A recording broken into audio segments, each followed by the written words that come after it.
Buenas tardes con todos los alumnos del octavo C nocturno. Estamos aquí presentes para recuperar las clases perdidas debido al inconveniente que ha sucedido con nuestra aula de clase. Muy bien, este es el inicio del segundo parcial. Vamos ahora a entrar ya a la unidad número 4, que es la más importante de la asignatura, debido a que aquí vamos a estudiar las normas ISO. Es importante estudiar las normas ISO, sobre todo la norma ISO 9001-2008, debido a que es la base para implementar un sistema de gestión de calidad, que es de lo que hemos venido hablando todo el primer parcial, sobre cómo introducir un enfoque a calidad dentro de una organización. Muy bien, antes de entender de qué se trata la norma ISO, que ya en algunas ocasiones hemos mencionado, que nos ayuda a entender los requisitos mínimos para gestionar la calidad dentro de la empresa, es importante hacer un poco análisis a lo que hay detrás de la elaboración de esta norma. Para ello vamos a iniciar con el tema 4.1, que se refiere a introducción, reseña histórica de las normas ISO 9000, ¿no? Tenemos como primer punto dentro de este tema el objetivo de la clase. El objetivo de la clase es determinar los antecedentes de la organización ISO internacional, sus funciones, competencias y la evolución de las normas creadas por esta organización a través de la historia. Al final de la clase vamos a ser capaces de entender el funcionamiento interno de la organización, las consideraciones que se toman para la creación de una norma, así como la importancia de aplicación de estas en un marco general, ¿no? Muy bien, empezamos. Lo primero que debemos entender de la creación de la organización ISO es que, bueno, es algo evidente, ¿no? Tanto la organización como sus normas llevan el mismo nombre. Este nombre no significa, como muchas veces suelen asumir, las siglas en inglés de la organización, del nombre de la organización, sino más bien ISO significa igual, que proviene de un vocablo griego. Y vamos a entender un poco por qué. Luego de estos eventos que sucedieron en el mundo después de las guerras mundiales, específicamente en 1947, empieza una ola de la creación de muchos organismos a nivel internacional que pretendían normar las relaciones entre los países en todos los aspectos en los que se puedan relacionar, de manera que no puedan crearse o no se dé la posibilidad de nuevos conflictos. Así pues se crea ISO para que cuando se dé un intercambio de bienes y servicios, pues se pueda tener un marco de referencia como opción al cual acudir cuando existe duda sobre algún tema que intervenga en este intercambio, ¿no? Entonces tenemos que se crea en 1947 la Organización Internacional ISO para la estandarización, como lo podríamos mencionar o traducir al español. Esta creación proviene de una negociación de más de 25 países y en donde se juntaron a crear el objetivo primordial de esta organización. Este objetivo se puede traducir en sus funciones principales. En primer lugar, tenemos que ISO es una federación de entidades a nivel mundial que se dedica a crear estándares que permitan agrupar a más de 100 países, es decir, trata de que su aplicación sea un tanto global. Como objetivo principal de la creación de esta organización a nivel internacional, tenemos el hecho de fomentar el desarrollo mundial a través de actividades de normalización. Esto hace que el intercambio de bienes y servicios que ocurre entre los países se torne de una manera más fácil y operativa. Algo también que pretende la organización ISO es lograr una cooperación en los campos intelectual, económico, técnico y obviamente científico, ¿sí? Es importante esta cooperación porque hoy en día vivimos una época en que la transferencia de conocimientos, la transferencia de habilidades técnicas en ciertos aspectos constituyen un marco de referencia para que aquellas economías que quizás están un poco más atrás que otras puedan referirse para poder desarrollarse de una mejor manera. Algo también que debemos entender de la organización ISO es su estructura interna, cómo funciona en su interior. Lo primero que debemos entender de su estructura organizacional es qué tipos de miembros participan en ellas y cuáles son sus áreas operativas. Existen 3 tipos de miembros a nivel de la organización, que son los miembros natos, los miembros correspondientes y los miembros suscritos. Los miembros natos son aquellos países que tienen representantes, pero que estos países cuentan con institutos nacionales de normalización a su interior. Los miembros correspondientes, en cambio, son aquellos países en vías de desarrollo que no cuentan con organismos o institutos nacionales de normalización, pero que tienen cierto nivel de representación en ISO como organización. Por último, tenemos los miembros suscritos. Estos miembros suscritos pertenecen a economías muy reducidas y obviamente tampoco cuentan con institutos nacionales de normalización. A nivel operativo, ISO consta de 3 áreas muy importantes, o las más importantes por así decirlas, que es el Consejo Técnico, es el Consejo Supremo de ISO, el cual tiene la facultad de aprobar los proyectos de normas que se presentan a su discusión. Los comités técnicos, en cambio, son subordinados a este consejo técnico, es el mismo consejo quien los crea. Esta creación puede ser temporal, es decir, que solo tenga vigencia hasta que se cree una norma y luego pueden ser disueltos.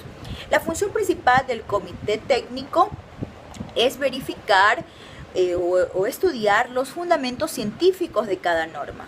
También deben crearlas, obviamente, y cuando están aprobadas, su función principal es estarlas revisando continuamente para ver si estas de aquí requieren de algún tipo de modificación o actualización. Es importante también entender a qué se dedican en cambio los subcomités técnicos. Los subcomités técnicos son a su vez subordinados de los comités técnicos. Funcionan al interior de estos y son la voz de cada país en ciertas áreas. Por ejemplo, representan los puntos de vista de los ofertantes de un país, de las minorías de un país, de grupos sociales, de gobiernos seccionales, de profesionales del país, con el afán de que cuando se cree una norma no se trate de excluir alguna necesidad común de los países miembros. Muy bien, esto en cuanto al funcionamiento interno de la organización como tal. Hablando ahora un poco de su reseña histórica, ya una vez que empezaron sus operaciones, podemos mencionar el primer año en donde ISO tuvo un producto final. Y este es el año de 1951. En este año sucede, pueden ver en su separata, les he preparado un pequeño cuadro en donde están detallados los años, el evento importante, el evento histórico importante y obviamente la descripción de este evento. Entonces, como decíamos, en el año 1951 se da la creación de la primera norma ISO, conocida como ISO-R versión 1951. La descripción de este evento la podemos resumir a que esta norma era una referencia que nos ayudaba a saber cómo medir las temperaturas en el ámbito industrial. Entonces, esto fue algo que marcó obviamente la historia porque desde aquí empieza la etapa operativa de la organización ISO a nivel internacional. En 1980 ocurre un hecho muy importante, obviamente de 1951 a 1980 ISO tuvo muchas otras normas creadas, mucha más actividad, pero quise pararme en 1980 porque esta fecha es especialmente importante para nuestra asignatura y ya vamos a ver por qué. En 1980 se crea el Comité Técnico 176. Este comité técnico vamos a analizarlo con más profundidad más adelante, pero podemos empezar diciendo que este comité es el encargado de crear la norma ISO 9001. He ahí la gran importancia que tiene para nosotros entender el funcionamiento de este comité. La descripción más generalizada de este evento que podemos mencionar es que este comité se creó para establecer una versión consensuada de el vocabulario que se utiliza en la gestión de la calidad. Entonces es muy importante para nosotros.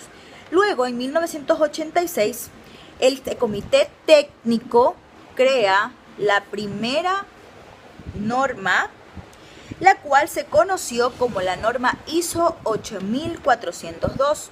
Esta norma tenía como principal objetivo establecer la terminología y vocabulario de la gestión de la calidad. En 1987, aquí sí, es el segundo punto más importante de la historia de la norma 9001, es precisamente que se da la creación de la primera versión de la norma 9001, obviamente que en aquella época se denominó 9001 versión 1987. ¿Qué encontrábamos en esta norma? La descripción principal de este evento es que la norma contenía los principios, 20 principios más, ¿vale? 20 principios del aseguramiento de la calidad, con la salvedad o la característica de que estos principios eran únicamente aplicables al ámbito industrial, es decir, no empresas de servicio, no empresas comerciales, solo el ámbito industrial. En 1994 se da la primera modificación de la norma 9001 y recuerden quién es el encargado de estas modificaciones, el Comité Técnico 176. Esta primera modificación de la norma 9001 contempló cambios en la cláusula de control, diseño y desarrollo del producto. Luego tenemos en la versión 2000, en el año 2000, se da una revisión, en cambio, un poco más generalizada de la norma, y la descripción de este evento se puede resumir a que se dieron cambios en el formato de la norma como tal. La versión actual, aunque suene un poco ilógico, es la de 2008. En este año se da la primera enmienda total de toda la norma. La norma ISO 9001-2008 hace cambios realmente profundos y tanto así que fue necesario someter a votación esta nueva versión de la norma. ¿Qué contempló esta nueva versión de la norma? Se dio una revisión sistemática, se excluyeron ciertas cláusulas, se cambiaron las denominaciones, todo con el afán de hacerla un poco más operativa y dejar el pasado de la acumulación documental que conllevaba el tener la versión del 94 o del 2000. En este año 2015, en septiembre precisamente, se va a dar la nueva versión de la norma 9001. Y pues, mientras tanto, la norma 2008 sigue vigente y lo que es importante de esta norma 2015 es que se va a dar un poco más apertura a lo que es las tecnologías de soporte de la documentación que siempre han constituido un poco uno de los inconvenientes al implementar la norma y otros cambios importantes que los podremos ver más adelante. Muy bien, esto ha sido el tema de la clase, lo que hemos revisado en el tema 4.1. Lo importante, como les decía, de esta clase es que ustedes entiendan qué es lo que sucede al interior de la organización que está detrás de la creación de estas normas. Cualquier pregunta que tengan sobre este tema la pueden hacer en el foro que está habilitado en esta aula virtual.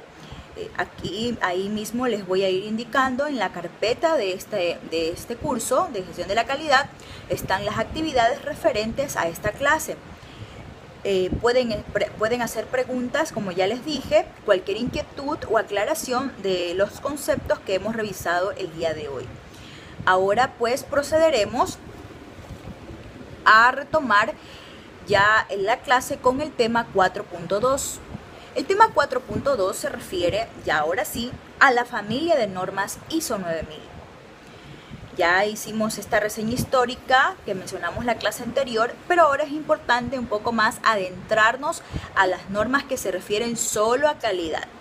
Muy bien, entonces la familia de normas 9000 se la conoce porque esta comprende 3 normas que son importantes o que son las principales en la gestión de la calidad en el ámbito de las empresas, como son la ISO 9000, la ISO 9001 y la ISO 9004. Más adelante veremos de qué se trata cada uno. Lo que debemos entender de esta familia de normas es que todas y cada una de ellas son creadas por el Comité Técnico 176 que mencionamos hace un momento.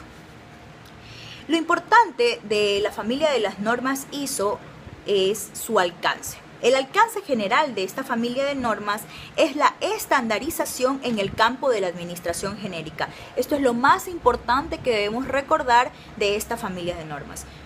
Su campo de acción, su alcance es la estandarización. ¿En dónde? En la administración genérica. La administración genérica significa que es aplicable a cualquier mercado, a cualquier industria. Ahora sí, pues vamos a ver ya no un alcance general, sino un alcance específico de esta familia de normas. Y como pueden ver en sus separatas, que las he puesto en la carpeta del aula virtual, existen dos tipos de clasificación en este alcance específico. Por un lado, vamos a mencionar el alcance específico de estas normas de la familia 9000 y ahí por otro lado vamos a mencionar el alcance específico de normas complementarias que ayudan a entender mejor a esta familia de normas mencionadas anteriormente. Muy bien, ahora sí, adentrémonos a lo que es el alcance específico de la ISO 9000. Lo primero que debemos mencionar o recalcar de la ISO 9000 es que a pesar de que se llame o se denomine norma, no es certificable. Es decir, nadie puede otorgar un sello o una certificación en 9000. La única norma certificable o por la que nos dan el sello de calidad en esta familia es la 9001. Entonces, ¿qué es la norma 9000 si no es una norma como tal, aunque suene un poco ilógico? Muy bien, la norma 9000 es una guía en donde vamos a encontrar los fundamentos teóricos y el vocabulario que se utiliza en un sistema de gestión de calidad en base a norma 9001. Dicho de otra manera, si yo quiero entender lo que me pide la norma 9001 o si tengo dudas de lo que significa algún requisito que me están pidiendo en la norma 9001, porque la palabra que están utilizando, el término que están utilizando, para mí es nuevo o quiero estar seguro de que la aplicación que le voy a dar es la adecuada, debo ir a esta guía, a esta norma 9000 para corroborar y comprobar que estoy en lo correcto. Ejemplo, la confusión más común que se da cuando uno implementa un sistema de gestión de calidad es el concepto que tenemos de producto. Ustedes, si los tuviera presentes, obviamente yo les pudiera hacer esta pregunta y es, ¿qué consideran ustedes o qué entienden ustedes por producto? Seguramente me dirán que producto es un bien o servicio que está destinado a un consumidor final o a un cliente. Yo no les voy a decir que están equivocados, jamás. Eso es la verdad. Ese es un concepto de producto muy acertado. Es lo que ustedes han estudiado a lo largo de su carrera. Sin embargo, para los sistemas de gestión de calidad, producto es eso y algo más. Entonces, esas diferencias, por ejemplo, son las que vamos a encontrar en la norma 9000. En la norma 9001, ya que es nuestra norma estrella, porque es la certificable, es por la que nos pueden auditar, es por la que nos pueden dar el sello de calidad, tenemos que su alcance específico es la que nos permite conocer cuáles son los requisitos para establecer una gestión de calidad dentro de la empresa, siempre y cuando estos puedan ser aplicables a todo tipo de empresas sin importar su tipo, tamaño o naturaleza del negocio. Es importante también entender las razones por las que una organización debe implementar un sistema de gestión de calidad en base a ISO 9001. En primer lugar, por un lado tenemos que las empresas que deben aplicar la norma son aquellas que necesitan o tienen la necesidad de demostrar su capacidad para cumplir los requisitos de un sistema de gestión de calidad.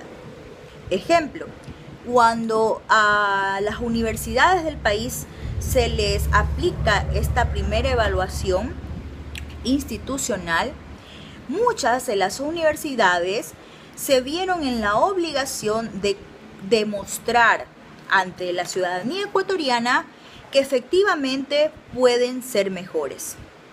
Este es un ejemplo claro de cuándo es el momento propicio para gestionar calidad al interior de una organización. El segundo motivo en el cual las empresas deben enfocarse para implementar esta norma es su deseo de aumentar la satisfacción del cliente. Pero la satisfacción del cliente no como normalmente nosotros la entendemos y que muchas veces la vemos incluso declarada en la misión de una organización.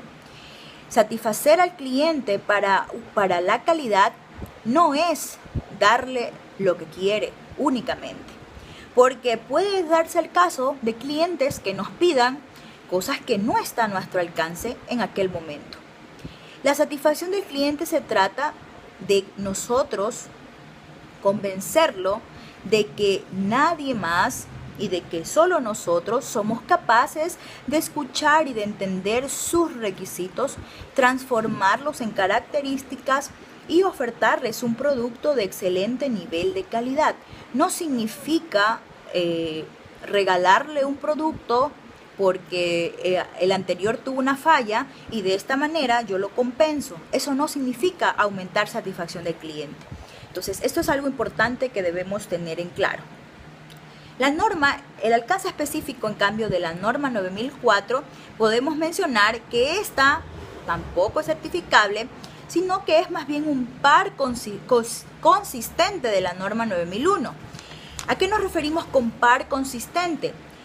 Cuando nosotros empezamos a enfocarnos a calidad dentro de la empresa y nos logramos certificar, estamos cumpliendo con el primer peldaño o el primer escalón de la gestión de la calidad dentro de una organización. Porque recuerden, estamos cumpliendo recién con los requisitos mínimos. Si nosotros queremos ir más allá y demostrar que cada vez y cuando no solo somos capaces de cumplir requisitos, sino también de mejorar continuamente, podemos referirnos a la 9004 que combina o que busca resultados no solo eficientes, sino también eficaces. Cada vez más demostrando su aumento o su mejora. Entonces, la norma 9004 sería esa pareja complementaria de la 9001. Ahora lo importante es de las otras normas complementarias que tienen en su separata es entender su alcance específico. El alcance específico de la norma 19.011 que mencionamos en esta separata es que esta norma, a pesar de que no es de la familia de las 9000, es una guía que ayuda a organizar, preparar y ejecutar auditorías internas de sistemas de gestión de la calidad y también son aplicables para sistemas de gestión ambiental. Esta norma, como les dije, es una guía, tampoco es certificable. Luego tenemos la ISO 10012. Esta ISO 10012 es una guía sobre cómo administrar correctamente el procedimiento de control y medición de equipos. Este procedimiento es uno de los requisitos que se menciona en la ISO 9001 y es por eso que esta guía no es solo complementaria, sino de mucha ayuda para aquellas empresas que, a pesar de que cuentan con las especificaciones dentro de la norma 9001 sobre cómo hacer este procedimiento, se les torna un poco difícil. Luego tenemos la ISO 10013. Esta ISO 10013, en cambio, son directrices sobre cómo administrar correctamente el sistema documental que se requiere dentro de la norma ISO 9001.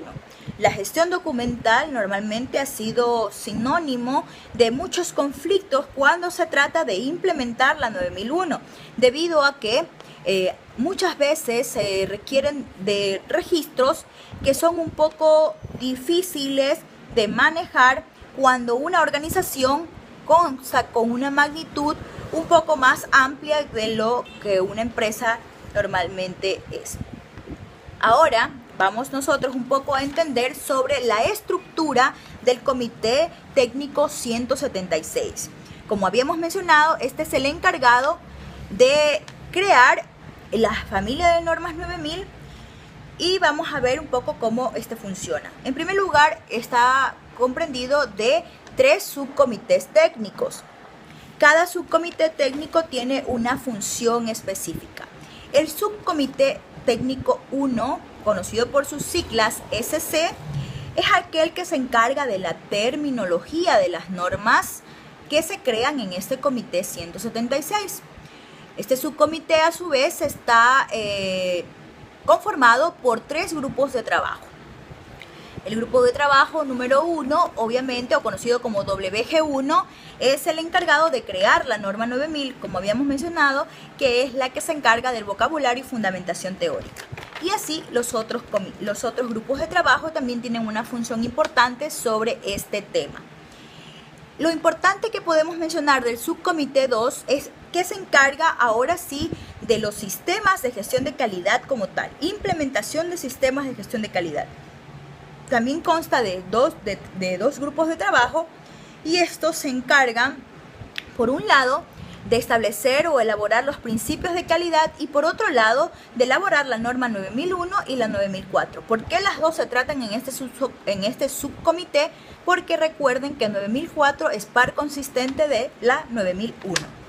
Luego tenemos el comité técnico número 3, que se encarga en cambio de establecer las tecnologías de soporte para la norma, para los sistemas de gestión de calidad, en base a la norma 9001. Es importante porque este se encarga de darnos estas guías y directrices que nos ayudan en la gestión operativa de este sistema. Como habíamos mencionado ya, obviamente aquí se crean las normas 19011, la 10012 y la 10013. Esto es lo importante que debemos recordar de esta estructura interna de los subcomités del comité técnico 176. Muy bien, entonces como ya saben, aquí terminamos el tema 4.2 y pueden referir sus comentarios, sus dudas, sus inquietudes dentro del foro o del chat habilitado en el aula virtual. Muy bien, continuando, vamos a pasar ahora sí al tema 4.3, que es ya el desglose de la norma 9001-2008. El objetivo de este tema y de esta clase, obviamente, es conocer los requisitos que se estipulan para un sistema de gestión de calidad en base a norma ISO 9001-2008. Además, también conocer cuáles son las actividades complementarias que nos ayudan a una correcta gestión de este sistema. Como primer punto, en este tema de la 4.3, tenemos las generalidades de la norma. Obviamente, ¿qué es lo que vamos a ver en este tema? Vamos a estudiar la norma 9001. Por ética profesional y debido a que yo les he mencionado varias veces que soy auditora certificada en sistemas de gestión de calidad, no me es posible a mí reproducir o distribuir la norma como tal a mis estudiantes. Yo sé, sin embargo, que existen versiones no legales en internet.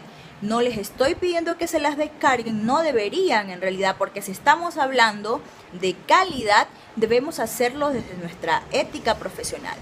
Sin embargo, tengo sí el derecho y la competencia de compartirles y desglosarles las normas y los materiales que estoy elaborando para ustedes, haciendo referencia a la misma, es decir, estableciendo las citas bibliográficas correspondientes, ¿no?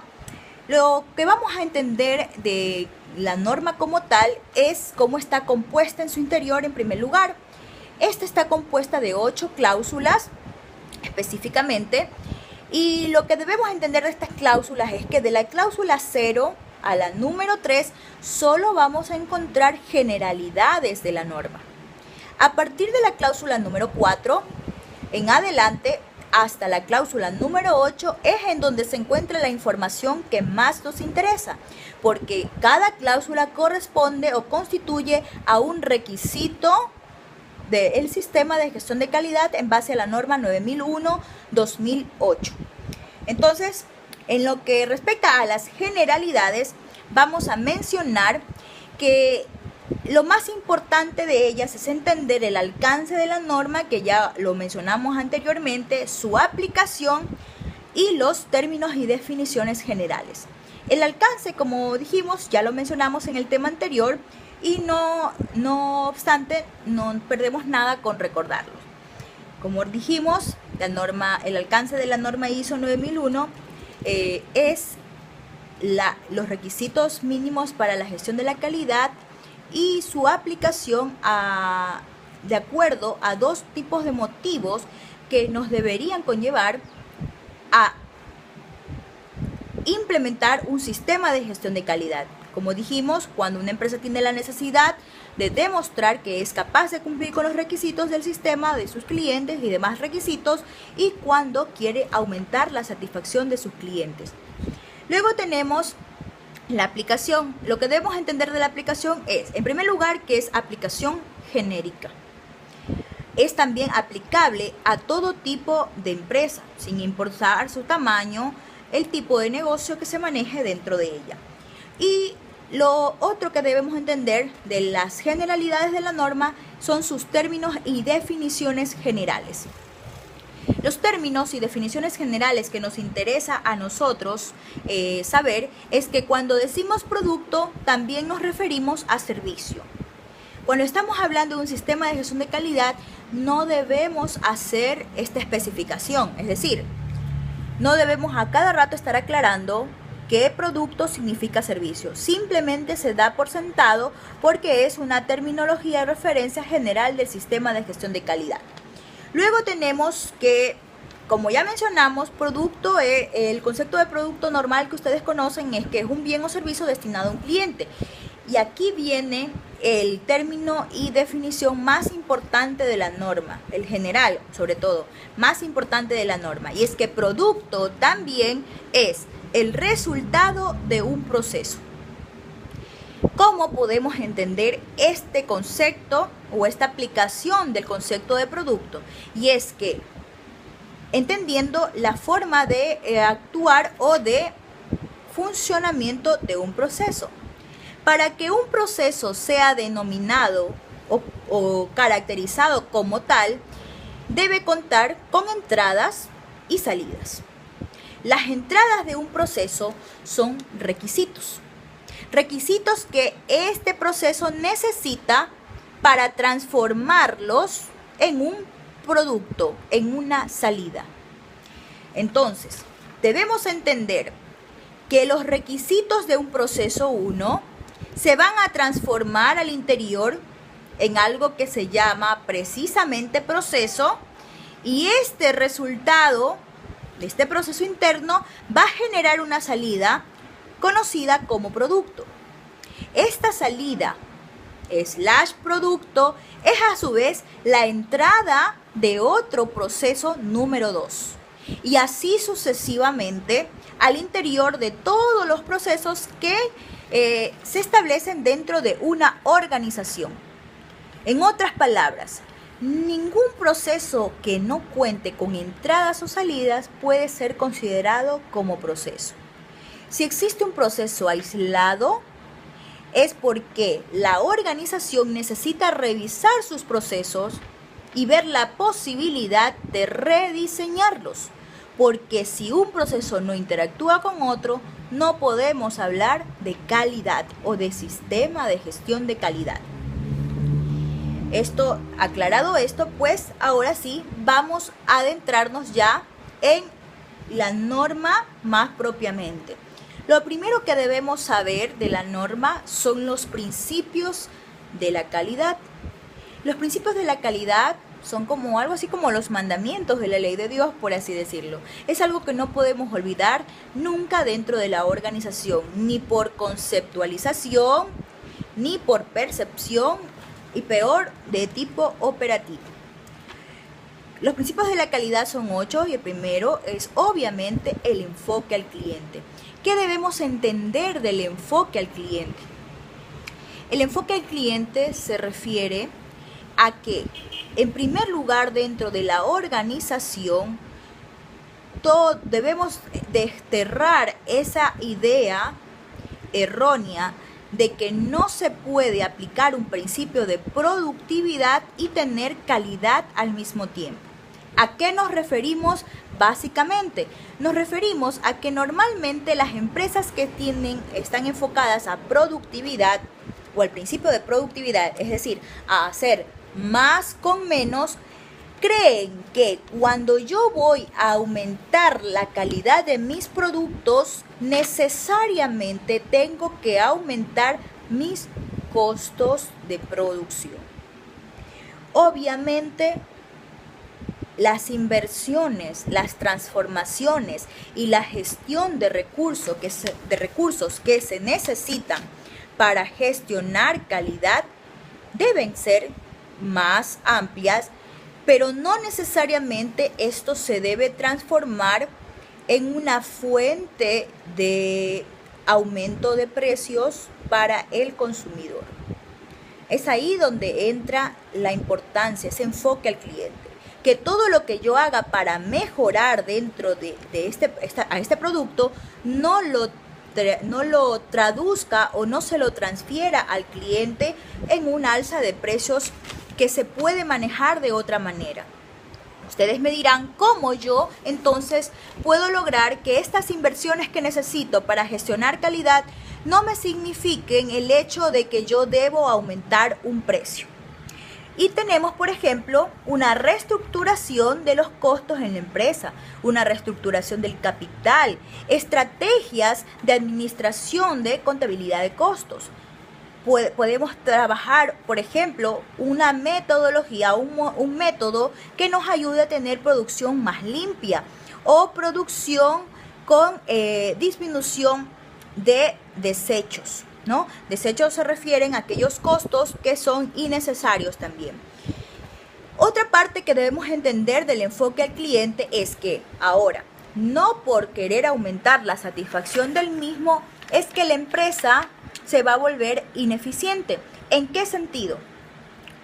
Cuando una empresa cree que satisfacer al cliente es a cada rato compensarlo por lo mal que hemos hecho, la empresa financieramente no tiene futuro, porque estamos constantemente quitando una porción de su flujo financiero para empezar a crear soluciones temporales sobre algún error que cometimos al momento de fabricar un producto.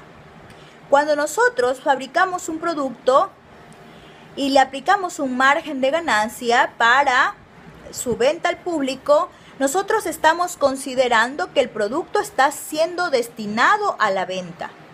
Si esta venta no ocurre, bueno, sucede que el volumen de ventas no crece como queremos. Pero si esta venta no ocurre y encima asumimos el costo como empresa, esto se constituye en una pérdida irrecuperable. Luego tenemos el principio conocido como liderazgo. El liderazgo en calidad es que el líder no es solo aquel que está a la cabeza de la empresa.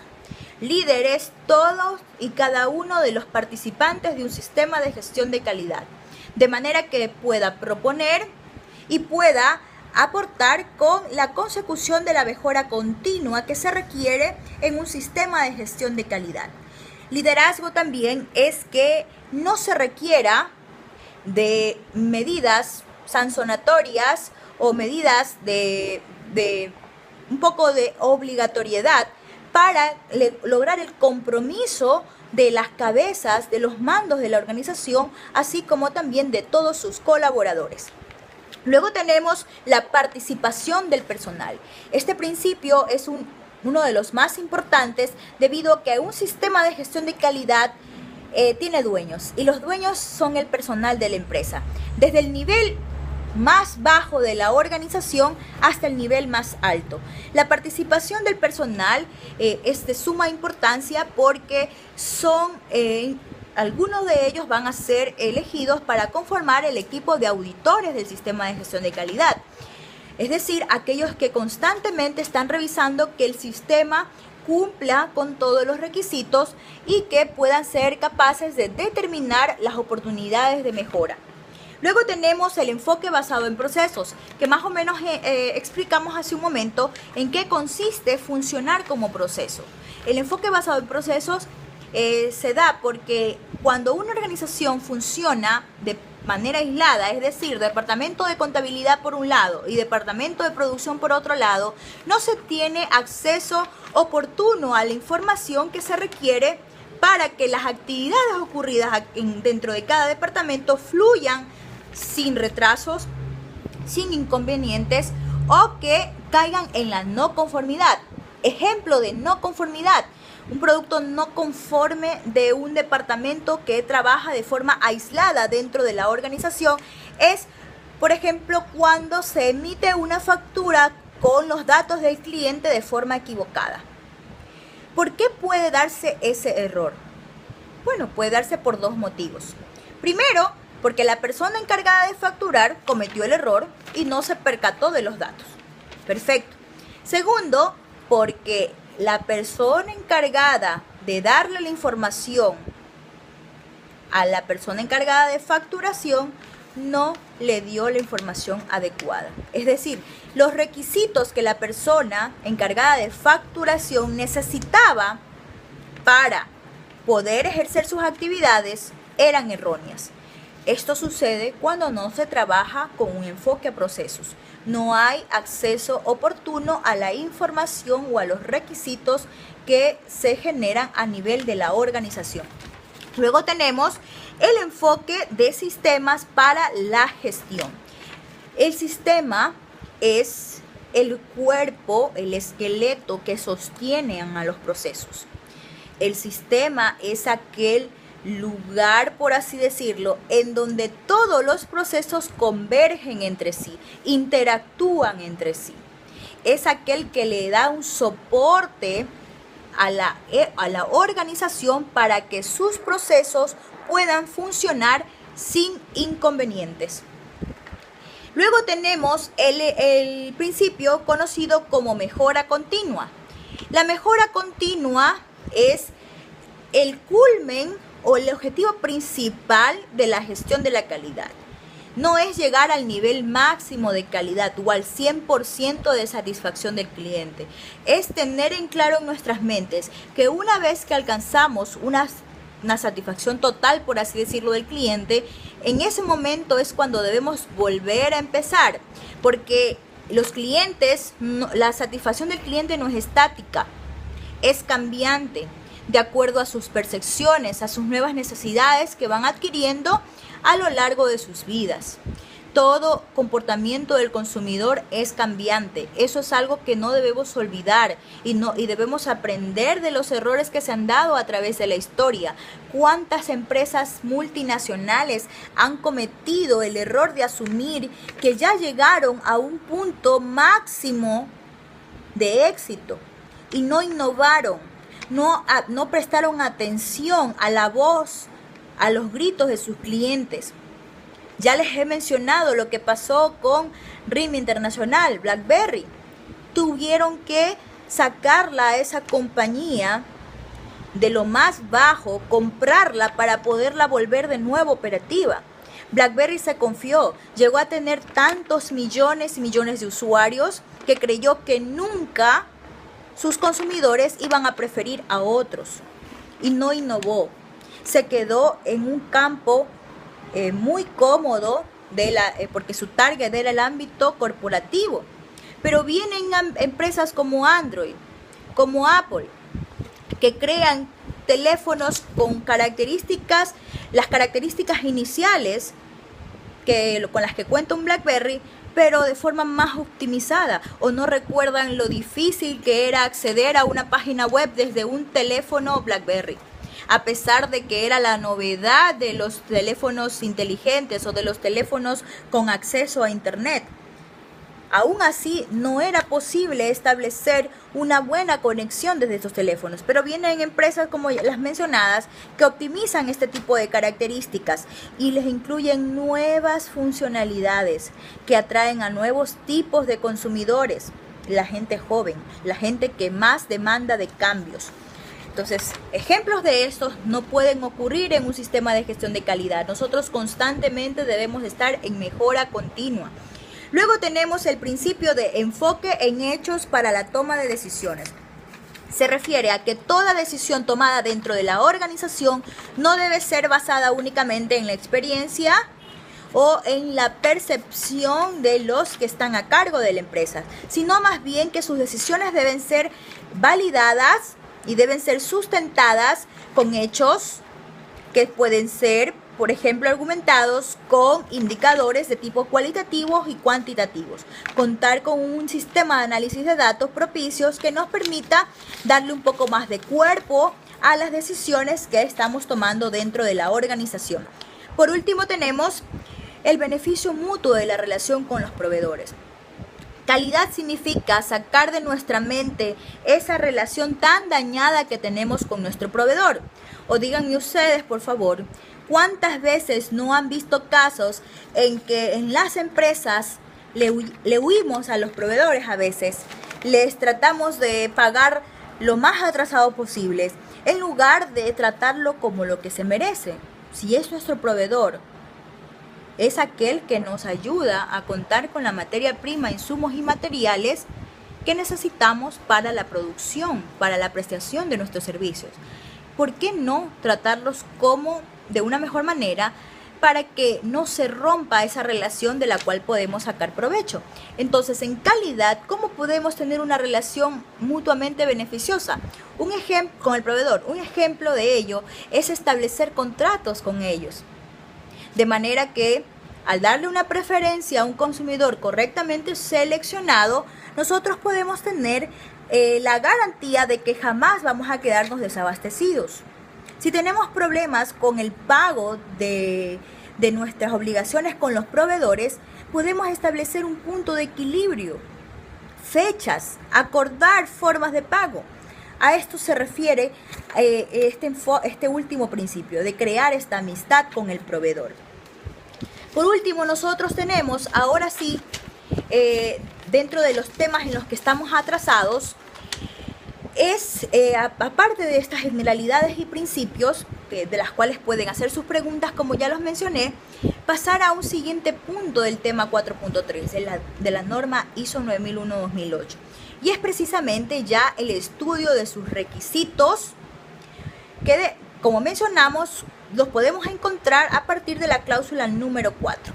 Lo que primero que debemos entender de esto es que en el texto de la norma, el primer requisito, la primera cláusula, se le explica en una cláusula cuyo número es 4. Pero para nuestro entendimiento, esta debe ser la primera cosa que debemos hacer, la primera etapa que debemos cumplir para implementar un sistema de gestión de calidad. Muy bien, tenemos que la cláusula 4, la cual se la denomina propiamente como sistema de gestión de calidad, consta a su vez de la cláusula 4.1, 4 y 4.2.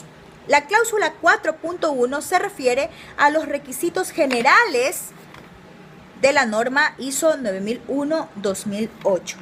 La cláusula 4.2 son los requisitos de la documentación que se debe tener en un sistema de gestión de calidad. Luego tenemos ahora sí el desglose de cada cláusula. Muy bien, vamos a empezar por la cláusula 4.1, requisitos generales de la norma ISO 9001-2008. Esta cláusula nos dice que toda organización que desee implementar un sistema de gestión de calidad debe contar, en primer lugar, con las siguientes actividades. Primero, debe determinar o identificar todos los procesos necesarios para mantener, controlar el sistema de gestión de calidad en base a la norma. En otras palabras, en primer lugar, se hace una evaluación de todos los procesos que actualmente se están llevando a cabo dentro de la organización. Se estudia la normativa interna de la organización y se llega a una versión oficial de aquellos procesos que han sido declarados en la normativa de la empresa, pero que nunca se los ha puesto en marcha. De estos hay muchísimos ejemplos. ¿Cuántas empresas no declaran dentro de sus reglamentos ciertas actividades que jamás las ponen en práctica? ¿Por qué? porque es muy común de nuestra cultura empresarial latinoamericana tomar formatos ya establecidos de reglamentos internos y únicamente cambiarle la actividad o el nombre de la empresa. Esa es la famosa consultoría jurídica, en la que muchas veces las empresas caen en el error de declarar cosas con las que no cuentan en sus operaciones.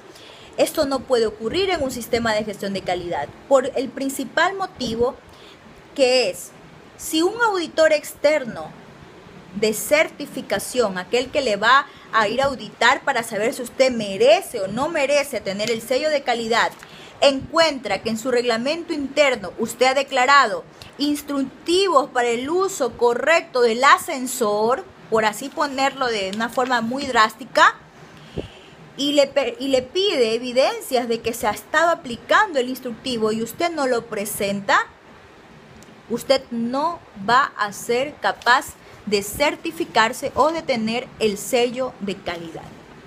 Entonces, algo que siempre se recomienda cuando implementamos calidad, si lo declara, cúmplalo, y si no lo cumple, no lo declare. ¿Para qué complicarnos la vida como empresa? Solo quedémonos con aquellos procesos que realmente y a conciencia vamos a ser capaces de llevar a cabo. Entonces, una vez saneados estos procesos, determinados los que realmente van a quedar, se corresponde a establecer, ahora sí, las interacciones de los mismos. Eso es lo que nos pide la norma. Determinar cómo interactúan los procesos. Entonces existen algunas herramientas, por ejemplo, matriz de interacciones, una matriz de correlación, mapa de procesos. Son una de las herramientas gráficas, estadísticas, que nos ayudan a ver cómo interactúan los procesos como tal. El segundo requisito general que debemos tener para la norma es determinar los criterios y métodos necesarios para asegurarnos que todos los procesos operen de manera eficiente. Entonces, debemos establecer cómo vamos a medir este control, cómo vamos a llevar a cabo este control de procesos. Luego, otro requisito de la norma, otro requisito general, es la de contar con una disponibilidad de recursos, en primer lugar, y de suficiente información que nos permita llevar a cabo estos procesos declarados en el sistema de gestión de calidad. Si nosotros desde ya sabemos que nos va a ser imposible tener acceso a cualquier tipo de recursos, es momento de decidir no implementar, si fuera el caso. Otro requisito general de la norma es realizar el seguimiento y medición de las actividades que se suscitan en cada uno de los procesos. Cada seguimiento y cada medición debe ser capaz de generar registros que servirán como evidencia de la realización de este seguimiento y medición. Por último, otro requisito general que tenemos es alcanzar los resultados planificados y la mejora continua del sistema de gestión de calidad. Si nosotros no demostramos mejora continua, estamos incumpliendo con un requisito general de la norma. Siempre, cada auditoría debe dar como resultado la evidencia de que se está mejorando continuamente, porque para la norma, para el concepto de la gestión de la calidad actual, calidad que no demuestre mejora en el camino simplemente no puede ser llamada calidad. Ahora sí, pues pasamos a la cláusula 4.2, específicamente los requisitos de la documentación. La documentación en un sistema de gestión de calidad es de suma importancia porque es el soporte al cual nosotros nos podemos referir cada vez que nos quede duda de algo sobre cómo gestionar correctamente o ejecutar correctamente un proceso. Tenemos dentro de esta cláusula algunas subclasificaciones. En primer lugar tenemos la cláusula 4.2.1 que se refiere a generalidades de los documentos del sistema de gestión de calidad. Entre las generalidades podemos mencionar que Los documentos que no pueden faltar en un sistema de gestión de calidad, en primer lugar, es la política de calidad y los objetivos de calidad. La política de calidad, si bien es cierto, la vamos a estudiar un poco más profundo más adelante, es aquella declaración documentada que debe ser comunicada a nivel de la organización, que parte de la misión de la misma y que pretende dejar en claro que la empresa en cuestión que está implementando la norma está comprometida a cumplir los requisitos del sistema de gestión de calidad. Eso debe constar principalmente dentro de la política, que se evidencie este compromiso, que esta misión de la organización se traduzca o se aterrice a esa necesidad de cumplir con este compromiso. Luego tenemos los objetivos de la calidad. Estos deben ser siempre medibles y coherentes con la política de calidad. Debe venir desde una planificación macro hasta lo más mínimo dentro de la organización. El tercer documento que no nos puede faltar dentro de la organización, de las generalidades de estos documentos, es el manual de calidad. En el manual de calidad debemos tener en claro que no pueden faltar los siguientes tres componentes. En primer lugar, el alcance del sistema, en donde debemos declarar la aplicación geográfica del sistema dentro de la organización. Puede ser que la organización solo quiera certificar su parte administrativa o solo la parte de producción o solo una de sus áreas o solo la sucursal principal de la empresa. Y si ese es el caso, debe establecerlo y debe especificarlo en el alcance del sistema. Por otro lado, tenemos que el manual de calidad debe contar con los procesos o los procedimientos documentados y hacer referencia a ellos. Estos procedimientos documentados que provienen de los procesos declarados en el sistema, a su vez, deben contar con una descripción de la interacción de los procesos, como ya hemos mencionado incluso en los requisitos generales de la cláusula anterior. Entonces, en el manual es donde van declaradas todas estas interacciones. Recuerden, alcance, procedimientos documentados referentes a esos procesos y la descripción de cómo interactúan estos procesos. Otros documentos generales del sistema son los procedimientos y registros exigidos por la norma. Los procedimientos documentados y registros exigidos por la norma. Existen dentro de la norma 3 procedimientos documentados exigidos y 3 registros exigidos que no pueden faltar. Vamos a estudiar más adelante cada uno de ellos, pero podemos empezar diciendo de los procedimientos. El primer procedimiento exigido por la norma es el procedimiento de control de documentos. El segundo es el procedimiento de control de registros. Y el tercero es el procedimiento para la realización de auditorías internas. En cuanto a los registros, podemos hablar también de los productos no conformes, los registros de acciones correctivas y los registros de acciones preventivas. Otro documento importante para el sistema de gestión de calidad, dentro de esta cláusula de generalidades que vamos a mencionar, son otros documentos y otros registros necesarios que la norma no los pide, pero que la organización, la empresa como tal, puede considerar para efectivizar, para mejorar la ejecución o para garantizar la ejecución eficaz de los procesos. Estos obviamente quedan a consideración de la organización propiamente. Ahora bien, luego tenemos la cláusula 422. Esta es ya el manual de calidad, como mencionamos. El manual de calidad ya dijimos que debe contar con este alcance, con esta descripción de los procedimientos y también que debe contar con la descripción e interacción de los procesos. El manual de calidad normalmente se presenta como un documento aparte de todo el sistema, sobre todo la política, porque esta debe ser aprobada por toda la organización y su uso debe estar disponible en todos los lugares en donde la norma va a ser aplicable o donde se encuentre el personal que va a participar del sistema de gestión de calidad.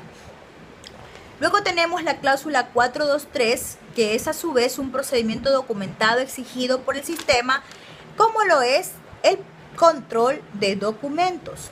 Para un sistema de gestión de calidad es de suma importancia tener o definir un procedimiento que establezca los controles para, y atención con esto, este procedimiento debe definir los controles para, en primer lugar, aprobar, revisar, realizar cambios, asegurar la disponibilidad de los documentos en sus puntos de uso, mantener la legibilidad de los mismos en cuanto al estado físico de los documentos, asegurar su uso y distribución correcta al interior de la organización, sobre todo de los documentos que provienen de una parte externa a la misma, y prevenir el uso no controlado de copias o de ejemplares que están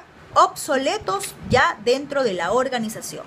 Repito, la cláusula 423, que se refiere al control de documentos y, como dijimos, es a su vez el procedimiento de control de documentos, establece que la organización debe contar con un procedimiento que defina los controles para aprobar, revisar, realizar cambios, asegurar la disponibilidad en los puntos de uso de los documentos, mantener la legibilidad de los mismos en cuanto a su estado físico, que no se rompan, que no sean víctimas de daños por la humedad, entre otros.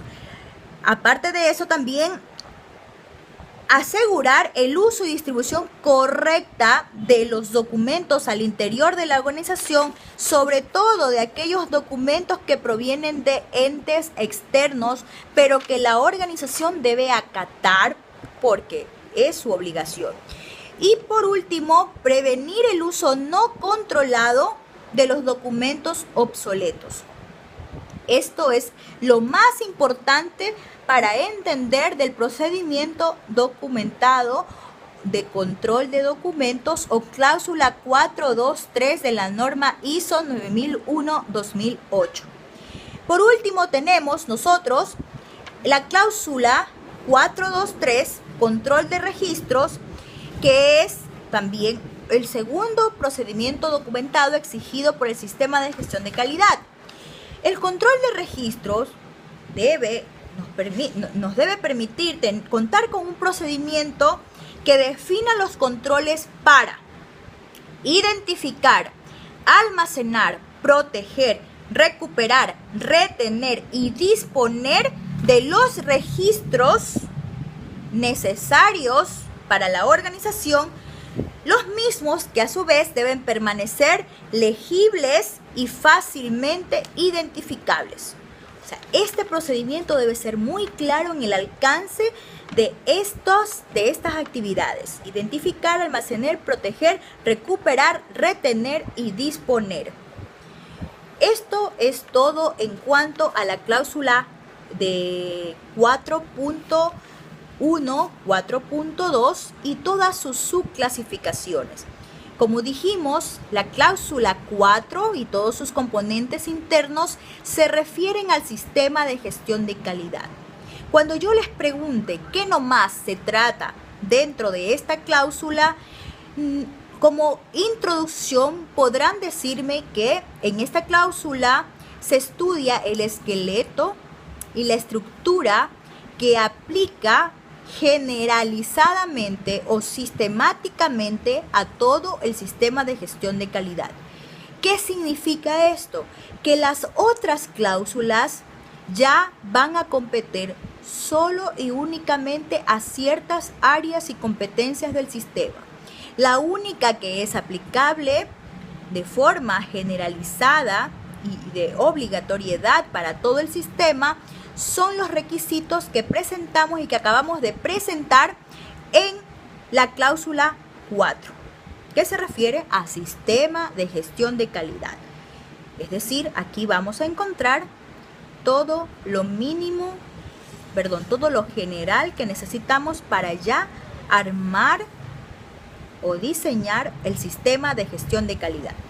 Esto es en cuanto ya a este tema, podemos concluir diciendo que es importante conocer los requisitos mínimos del sistema de gestión de calidad para que así el cumplimiento de los otros que vamos a estudiar en las otras cláusulas sea de forma más fácil y comprensible para el estudio de esta asignatura. Esto es todo por hoy. Estaremos informando más adelante de los otros cursos virtuales. Estamos un poco ya a la mitad de lo que nos falta recuperar. Hemos recuperado el día de hoy exactamente 3 clases. Recuerden que aparte de las clases que perdimos esta semana, también se perdió las clases en las que ustedes, estudiantes, no asistieron por motivo de las festividades. Lo cual, como pude super manifestar, eso está debidamente informado a las autoridades. Ejemplo, el día martes, que faltaron la mayoría de estudiantes. En todo caso, es importante porque igual vamos a terminar de recuperar todas las asignaturas. Todos los temas que hemos perdido de ver entre estas últimas semanas. Muy bien, eso es todo por hoy. Por favor, estén atentos a las tareas y a las actividades que se asignan y sobre todo a la actividad del foro que se estará explicando ahí mismo en el aula virtual. Saludos con todos. Buenas tardes.